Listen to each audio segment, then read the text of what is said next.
And we are live. Peace and Black Power Fam. Welcome to another episode of Knowledge Radio. Place where knowledge is born. This is your host, Knowledge Borderline. Let me do this so y'all can take this in, so y'all can take this all the way in and see what's happening right here. 3 decades of hip hop. Yeah. 3 decades of teaching. Longer than that, but we'll get to that. You know, circa. Let's get to circa. You know, over 30 years. Over 30 years. You understand what I'm saying? Yes. Yeah, Jersey's own. You know, shout out to New York, but this is Jersey's own. This is a Jersey moment. This is a Jerseyite who put on for us and never left us. You understand what I'm saying? Like when you look in the annals and the channels of history in regards to Jersey hip hop, we got the epitome right here. We got the definition. You see what I'm saying? We got the ones that was in the trenches and made it all right to be from Jersey and be an MC because everybody was rhyming. So let's get the man, the myth, the legend, the definition of hip hop. One of my superheroes, Hakim Green, Channel Live.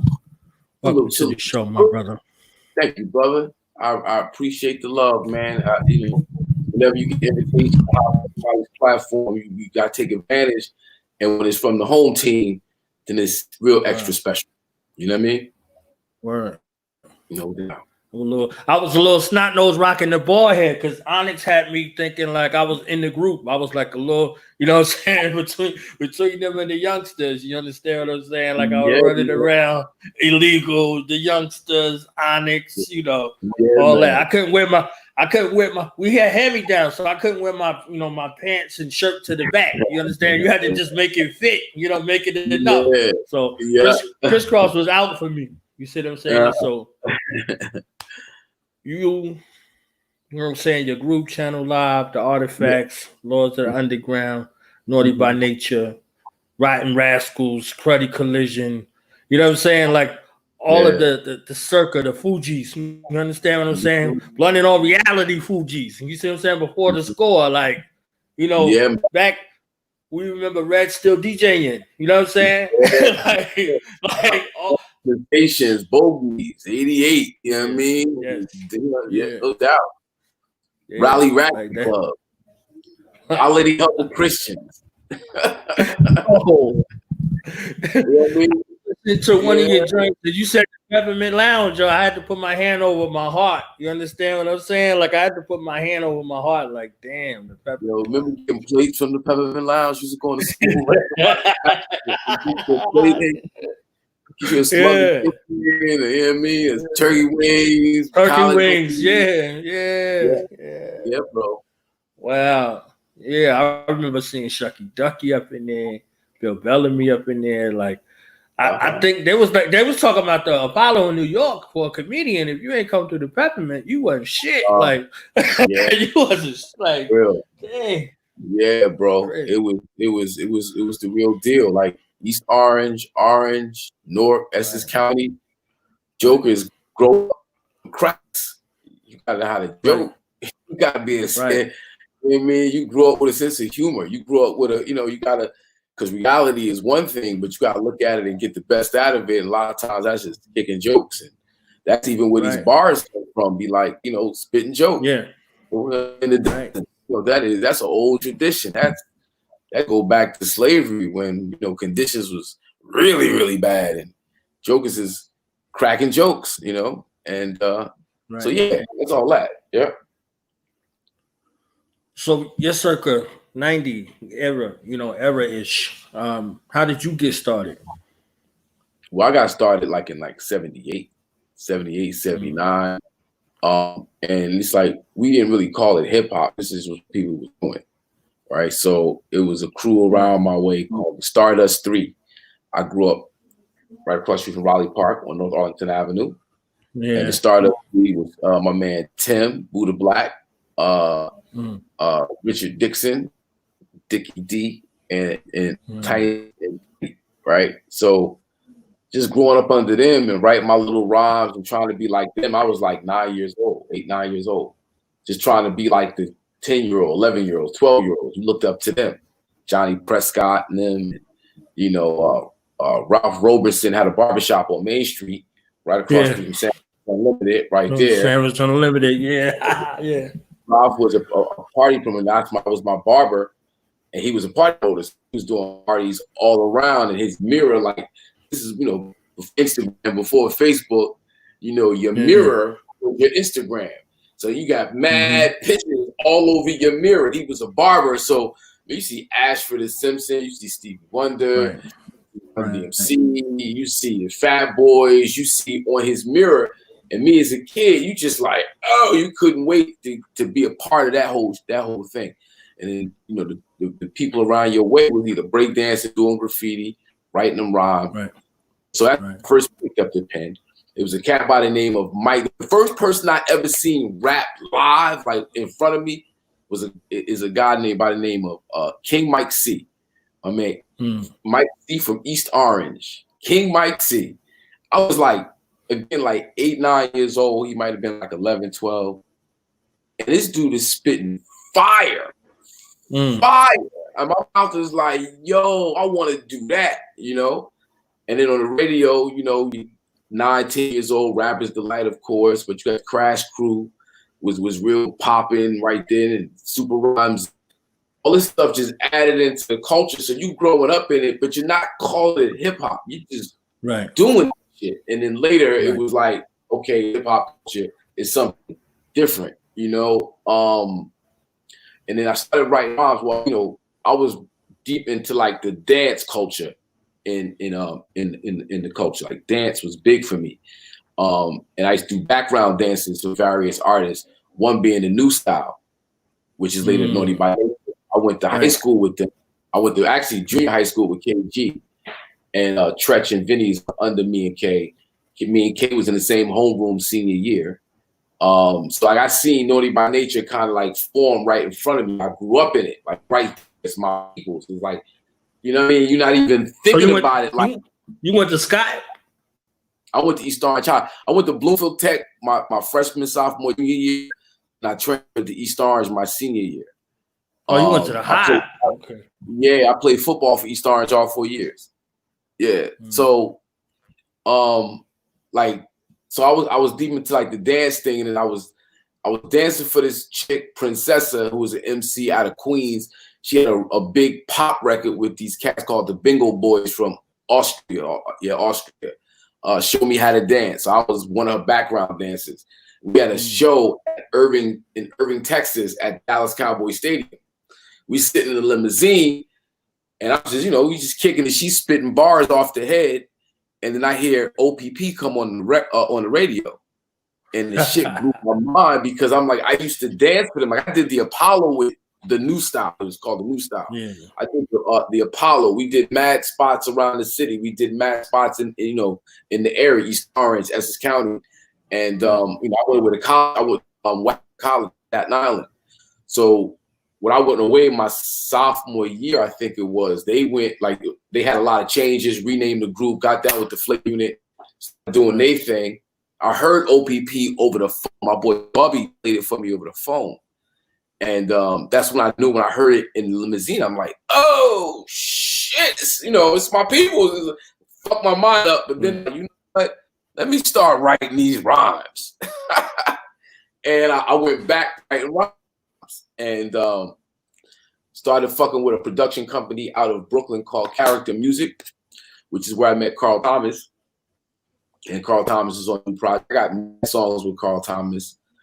And then, I'm getting way ahead of myself. But yeah, that's how I came into the game, basically.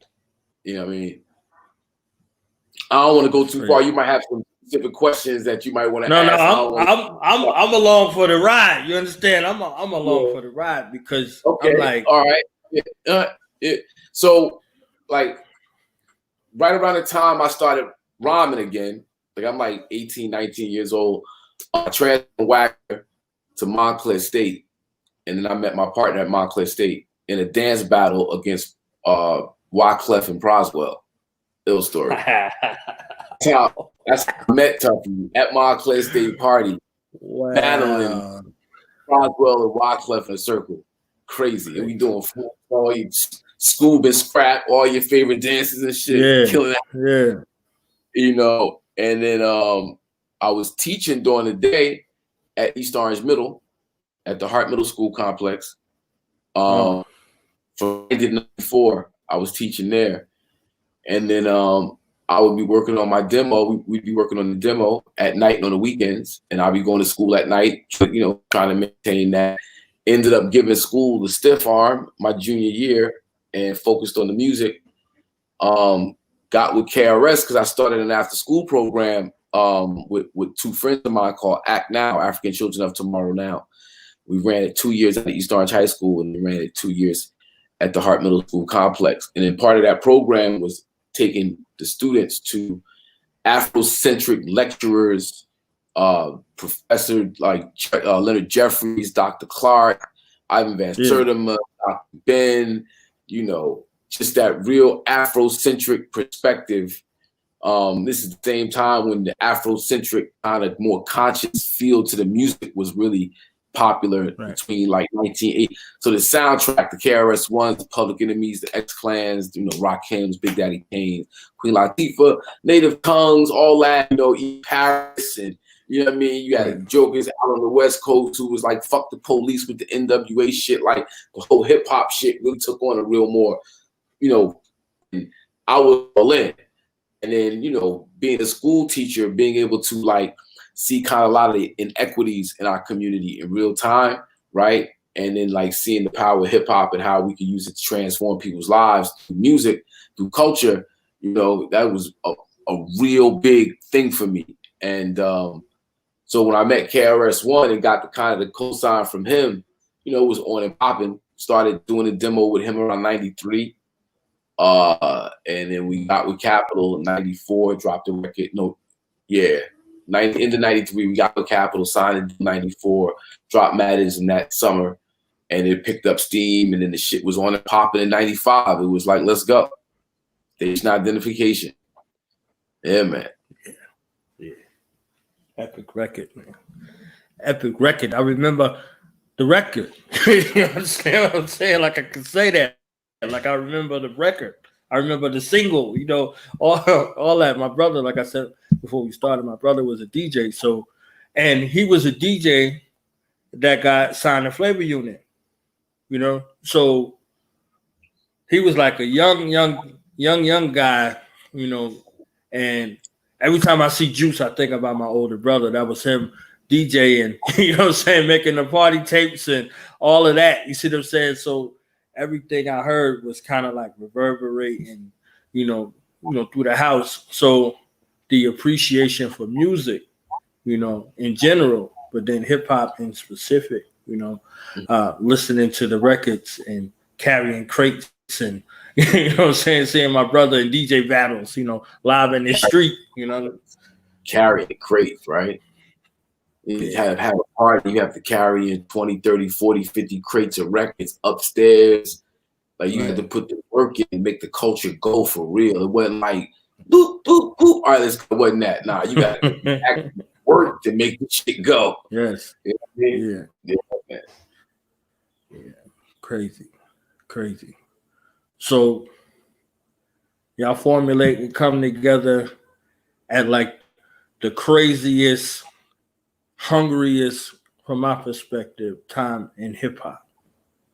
You know, how do y'all survive the whole everything that happened? Like we ain't even got to go through the timeline, you know, like that 90s time. How do y'all survive and thrive through that time? Yeah, well, actually, we didn't thrive. Like Madison came out in 94, album came out in 95, 96. It was like, all right, we got to try to do something new. It was a lot going on in the background. And, you know, how do you say, when you're above your head, there's a lot of business stuff going on above your head. And if you're not prepared to really navigate that business, you know, you're going to stumble. And that's what it is. And it's like, well, you know, what do you mean navigate the business? Like there's no surefire thing. There's no, okay, now you on. There's no, you know, okay, this is how you do it. Like everybody is different. Everybody got a different path. Everybody got a different sound. Everybody got a different audience. So knowing who your audience is one thing. And then knowing how to reach your audience is totally different.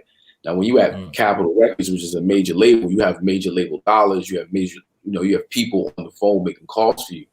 And when that is no longer, you know, it's like, okay, how do you maintain? You don't have those relationships with radio. You don't have those relationships with BET and video. You know what I mean? Right. Like you were here right now because you don't have those resources to do it yourself down here, right? And it's like, well, how do you navigate that? Right? It's hard. But what you do is you do knowledge. You do knowledge, right?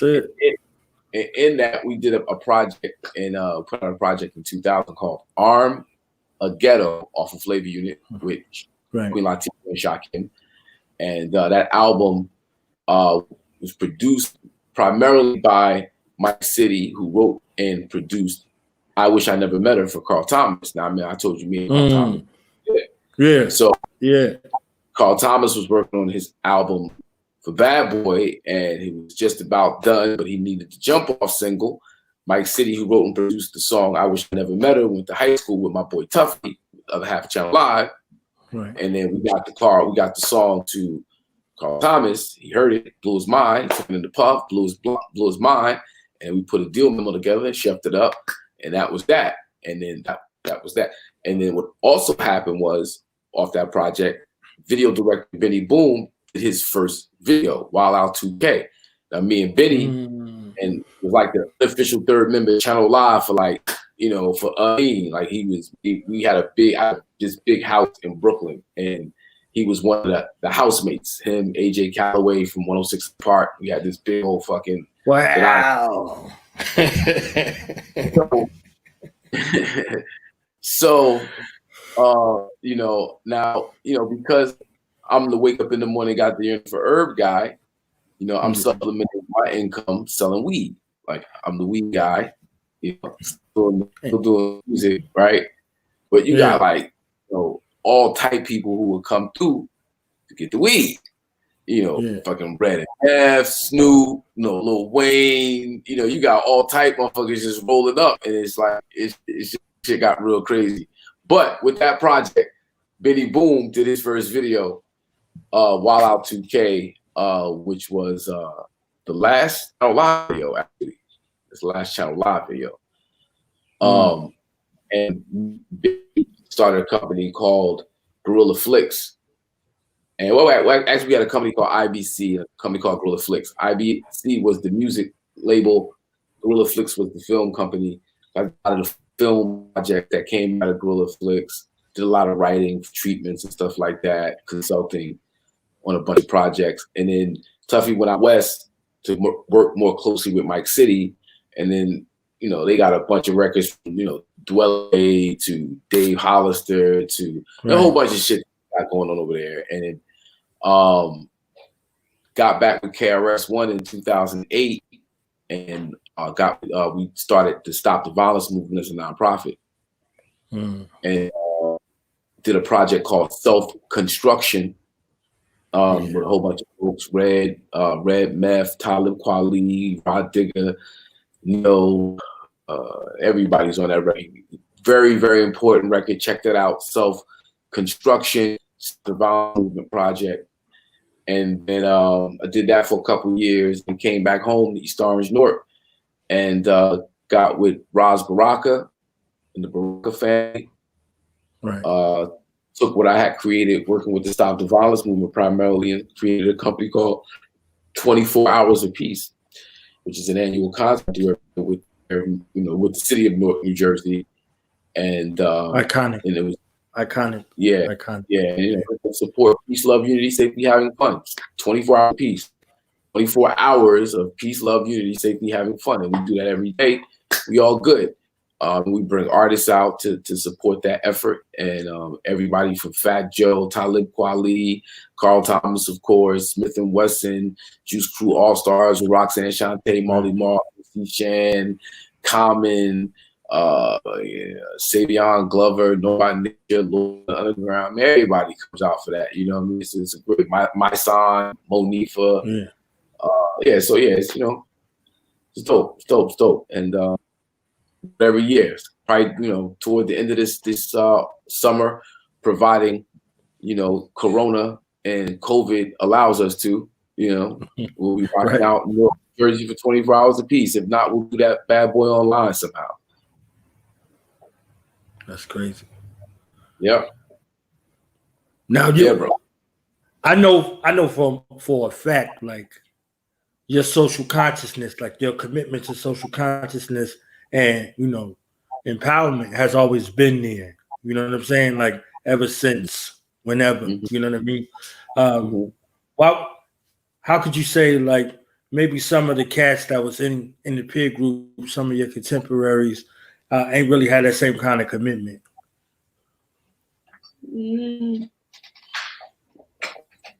I don't understand you. Say that again. I just want to make sure I catch it right, so I answer it right. Like some of your peer group, you know, not necessarily like Do It All, anybody like that. These people we know. You understand what I'm saying? I'm saying, like, what would you say? What kind of prevent, you know, some of the people from the entertainment industry, some of the rappers, you know, during that time, to not be as committed? I got you, man. Hey, man, people gotta get that money, you know. Checky. Gotta get that check, you know. It be like that. They put the check in front of your face. You know, you gotta pay bills. You got, you know, baby need new shoes. I mean, like, you know, I ain't, you know, you gotta do what you gotta do. And for me, it's like, you know, it's just so much, I guess, who I am. You know, it's just who I am. It's the nature of who I am. It's how I see the world and how I express, you know, what I do comes out in a certain way. And that's always with that edge, that understanding that, you know, we got work to do as a people. We gotta organize the people. We gotta raise the people up. Somehow, you can have fun, you can do what you do, but do something for the people. Just have a little something for the people, you know. And if you could do that, you know, we'll all be better for it. So, you know. But for anybody else, like, people gotta live their life, you know what I mean? So I can't judge nobody else for not walking in my shoes, you know, shoes I walk in. I got this. So it's all good. It's what I do. What you do is what you do. But I'm gonna do this over here. All right. Yeah. So during these trying, tough periods that you ain't talking about, but you kind of, like, you know, alluded to a little bit, like, how did you maintain, like, how did you, you know, find your way and fight your way through, and, you know, how did you come back? Yeah, well, you know, the weed. Speaking of which, hold on 1 second. Hey, sweetheart, can I get that, please? Speaking of, nah, man, like, you know, hustling weed got me through financially in a big way. And hip hop, bro. Like, when I say hip hop, so there was a time when you get caught up in the business, you get shook by the business, you don't understand the business is over your head, you get overwhelmed, you're like, oh my God, what am I gonna do? Right? But then you return back to hip hop.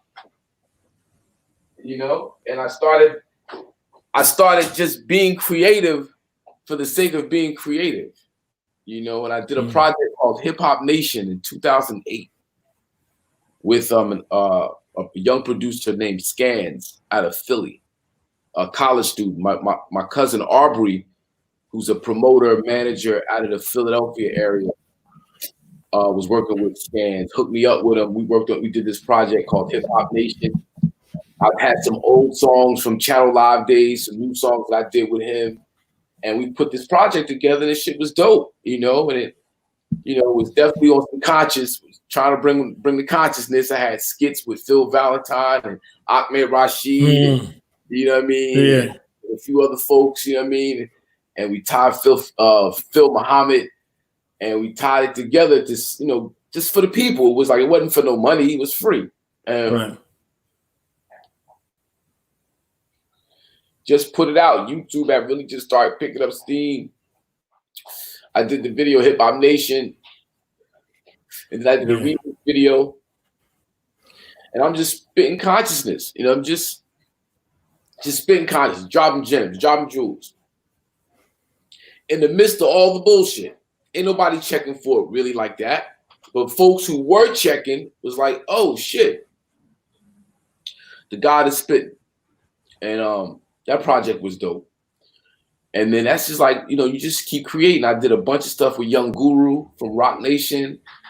You know what I mean? And you know, just being, like I said, being creative, not really having a place to put music or a plan to put it out, just being creative. And one thing leads to another. And then IZM 20th anniversary came around in 2015. And KRS told me I was bullshitting and I needed to be talking about that weed. You need to be wow, yeah, that's your shit. You got people living in your lane right now. You're wilding. So I started the magazine, hip hop, that too. Madism.info, the ultimate cannabis journal. And started that, did the record Matters in 2015 with Treach, Doitall, Keith Murray, produced by Domingo. Then did the joint What is Madism with KRS and General Steele. Did a bunch of stuff with Thirstin Howl III. Big up to my low life family, 2 L's up. You know what it is. You know, just building, just doing joints here. Got a joint with Kenny Parker. Got a joint with. It's like, damn, make an album called Madism. Who wants this smoke? And celebrate the 25th anniversary with that project that dropped on 420. And you know, it's like it's my world. Cannabis, Madism, that's my world. So why not step right into it? You know, just do it. And that's how like kind of I've been maintaining. Like I step into my world, and it's my world. So why wouldn't I excel in my world?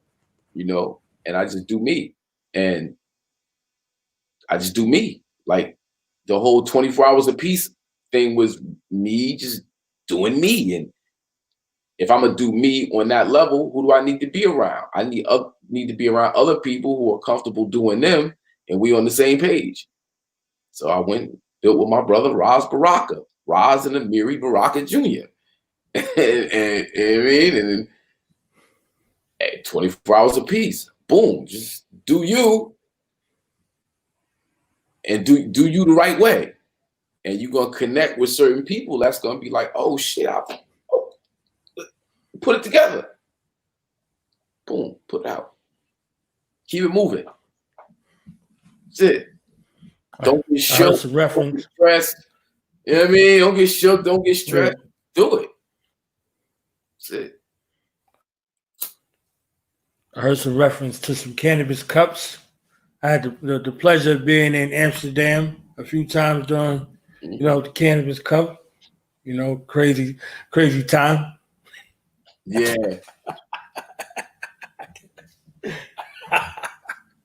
Yeah. I think I went there like a total of 13 times. I think that was like the safest place on earth. You know? Yeah, I went one time. And not in front of live. I went on some vacation shit. And it was awesome. I had an awesome time. It was nice. Just sitting in the pub, in the cafe, with like, you know, 5, 6, 7, 8 of your different strains, whatever, and you just tasting it, tasting that, drinking coffee, eating edibles, whatever, cakes, whatever. Right. Relaxing with some Eastern music going on in the background and shit. And yeah, Amsterdam was fly. Dirty as shit. Yeah. Yeah. Filthy. Yeah. It feel like, you know what I'm saying, old school Times Square everywhere. Yeah. Like, oh, shit. Exactly.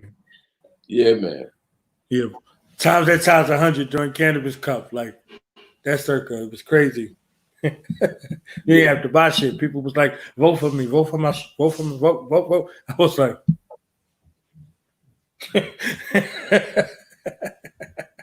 so yeah, it was crazy. It was a crazy time, peaceful time. Like love. I was in Germany, you know, that circa hip hop, like the ode to music over there in Europe, overseas was crazy, but hip hop was bananas, you know. Yeah, hip hop was bananas. It wasn't. No, I've never been to Germany. Yeah, got to put that on your living list, not your bucket list. Your living list. So it's rolling.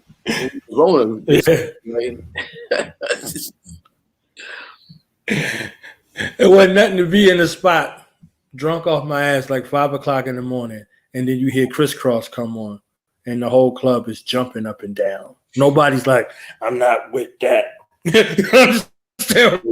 I'm saying? Like it was just crazy. Mm-hmm. Crazy. Yeah. Mm-hmm. Crazy. Some of the craziest breakdance battles I ever been in was overseas. Really? You know what I'm saying? Not with no black people, like crazy. Mm-hmm. Like me and my brother went to the spot and these Turks was getting down. I was like, hold the fuck up, man. Like we still black. Like what's going on? Yeah, we had to get busy. Yeah, it hurts that the people ain't into the culture like our people ain't into the culture like we used to be. Like as they would break dancing and you go other places and it's like they be into it, like for real. You go to Europe, like Asia, they into the culture for real. Yeah. You come over here and be like, man, listen. Not even. The radio pushed it. The radio was a gift and a curse. So the radio let everybody know, like, wake up in the morning, got the yearning for herb, and then it shifts and continues to go. And the people go right with it. It's goldfish, you know? Yeah. Goldfish. Yeah. Something we used to have to sneak to listen to is All in Abundance with all kind of other stuff, everything, you know, all of it now. So. Yeah, but you know, it's a lot of good stuff out right now. So it's like not everybody's in the same pot. You know what I mean? There's a lot of good, you know, some cats about their lyrics, young cats is like about it. And the battle rap scene is crazy. They about bars for days. And you know, so you know, it's different versions of the culture. So everybody gets to live in a space and it's all good. And I appreciate that a lot about what's going on right now. Like everybody don't have to do the same thing. There's a lane for everybody, and you get your appreciation where you at. But you know, the real shit ain't dead. Like it's some young cats that's really maintaining the culture in a real way, and you know, big up to them. You know, you working with anybody that you could share? I got down here. There's on the album is a group called We Them Zoes. And Stitches, Grimace, and Mecca Grimo, and they got a bunch of spitters that surround them. That's like, it's crazy. It's crazy. And then DJ Heron has a bunch of MCs. The Jeryl and my man, what's his name? What is his name? Oh my God, this is my man too. It's the Surgeon General and David Orpheus. Whew. Bars.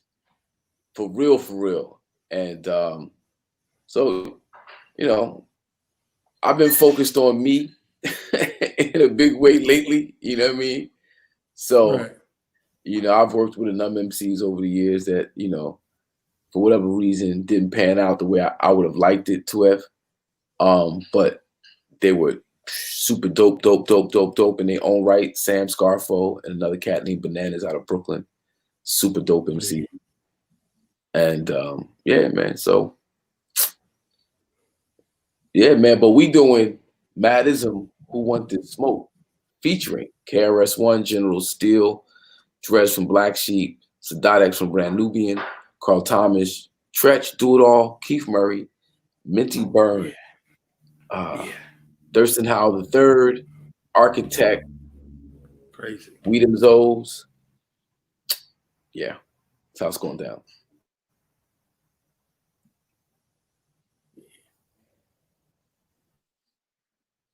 Yep. Hello, you there? Crazy. Yeah, man. Crazy. Oh, crazy, yeah. Crazy. You gotta check Mad. Y'all got church. Y'all got you pulled church by the ear and was like, "Yo, get on this shit." Like, me and Trey go back to high school. That's my guy. You would have got old boy. You would have got old boy. Hot money, hot dollar. I was like, oh, yeah, somebody got to know you to call you hot dollar. You understand? Like, yeah, that's family right there. That's easy.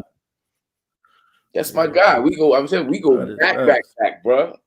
Like my mom used to open up Ashton School so they could practice, so they could rehearse. Like before Ashton School burned down, the first Ashton School before it burned down. Yeah, man. Like that's family. Damn, Ashland, Kentop. Damn. Yeah. Wow. Yeah. Yep. So is y'all gonna put one of them gorilla flicks together where we get the channel live story? Otherwise, we're gonna see like some little Asian dude talk about Hakim Green. A little Asian dude. That's funny. Running around and they do the biopic. You put that shit in somebody else's head and shit. We need to do the documentary. You know, it'll be cracking pretty soon. Yeah. But right now, Madism is in effect. Everything Madism. Please go check me at madism.info. YouTube is Madism. Facebook Madism. Twitter Madism. Instagram madism.info. Madism.info, the ultimate cannabis journal.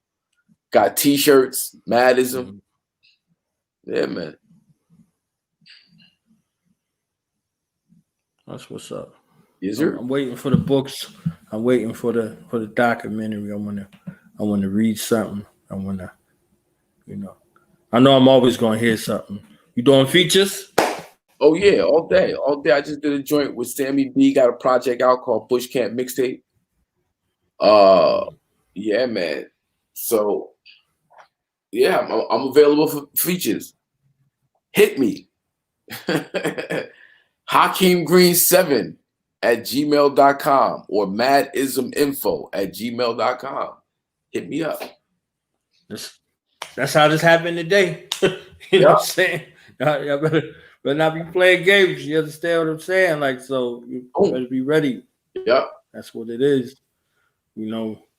Media, black media out here. I know you and my brother Doggy Diamonds go back as well too. You see what I'm saying? So yeah, that's another.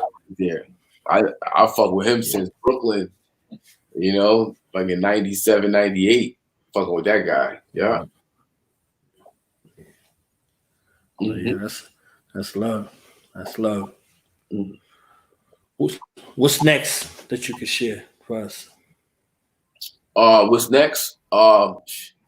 Madism.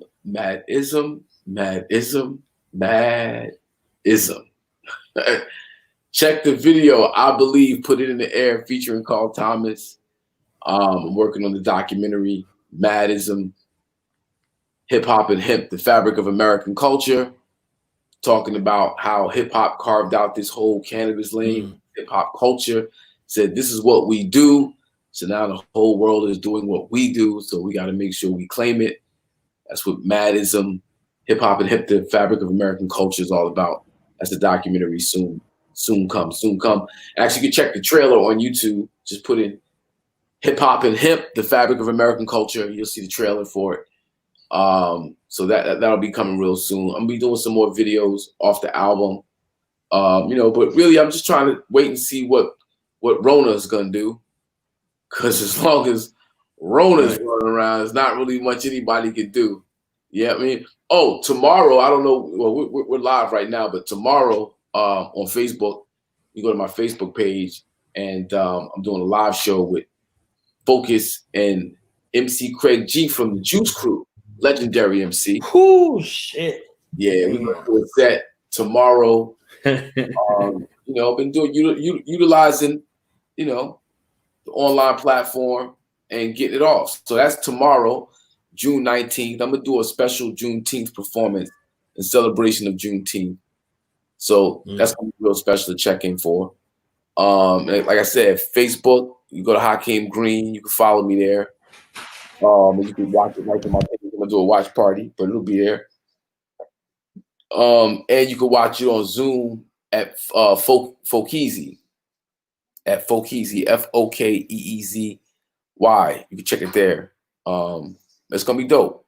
And we got some partnered up with some ill MCs from England. So it's gonna be an international showcase. You're gonna get some international flavor. It's gonna be real dope. Yeah, man. Oh, and every Monday, 420, Madism Mondays with Focus talk show. We did Daruba bin Wahab, former Black Panther, just last week. I got the Artifacts we did. Eric Nix, music executive. This coming week, we're gonna do my man Big Los, former Death Row music executive. Now he's a cannabis entrepreneur. And my man, The Real Gully TV is gonna be in the building. And that's gonna be on Monday. And we're gonna rock out every Monday. So check for that. Madism Mondays, yeah. What you said the time with that? What's that for? 4:20 Eastern Standard Time every Monday. That's 4:20. All right, so closing remarks, shout outs, anything you want to plug? One more time, one more again. I appreciate your time coming through, rocking with us, and showing up. Nah, man, it's Hakim Green channel live and direct BDP all day, every day. All we do is spark madism, and you need to do the knowledge, no doubt. All right, my brother. Appreciate your time. My man. Peace. All right. Peace.